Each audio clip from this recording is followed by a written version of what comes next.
Lumière sur le site naturel des Quatre Lacs dans le Jura, entre les lacs d'Illay, du Petit et du Grand Maclus et l'île de la Motte, où les acteurs locaux organisent la fréquentation de cet écrin de verdure et d'eau, tout en veillant à préserver ce milieu naturel. Une zone de tranquillité vient donc d'y être instaurée. On découvre l'intérêt d'une telle zone et ses objectifs avec Jean-Baptiste Strobel, animateur du site Natura 2000 du complexe des Sept Lacs. Bonjour. Bonjour.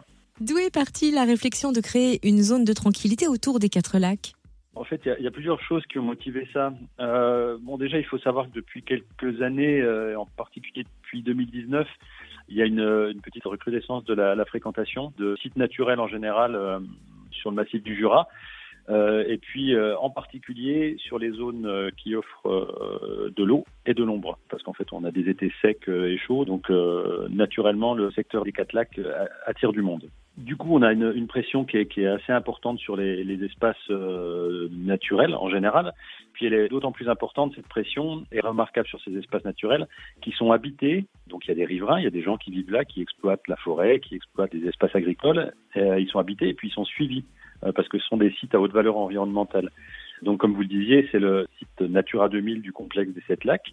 C'est un site où on a des habitats naturels d'intérêt communautaire, donc qui intéressent l'Europe, et puis on a également des espèces animales et végétales qui sont protégées à la fois au niveau national et au niveau européen. Donc là, sur les Quatre Lacs, on est sur les communes du Franois et de la Chaux-du-Dombier. Ce sont des secteurs qui sont, donc comme je le disais, habités et qui doivent être protégés, notamment au niveau de la ressource en eau, puisqu'il y a des captages, notamment sur le lac d'Illay, et il y a un arrêté préfectoral qui protège ce captage. Puis également des arrêtés municipaux qui protègent les lacs, notamment en interdisant la baignade, en interdisant le canotage, le camping, les feux, etc. Alors justement, quels conseils peut-on donner aux promeneurs et jusqu'à quand cette zone de tranquillité sera-t-elle en place ? En fait, cette zone de tranquillité, c'est assez simple à comprendre. Elle est là quand le site intéresse tout le monde, à la fois les promeneurs, les touristes, et à la fois la faune et la flore. Donc forcément, c'est au printemps et en été. Du coup, la zone de tranquillité, on la met en place de mi-avril à mi-septembre, aux périodes les plus sensibles pour la faune et la flore, et puis quand le plus grand nombre de visiteurs sont là. Alors cette zone de tranquillité, il faut savoir qu'elle est volontaire et concertée. Donc il n'y a pas du tout de réglementaire dans la zone de tranquillité.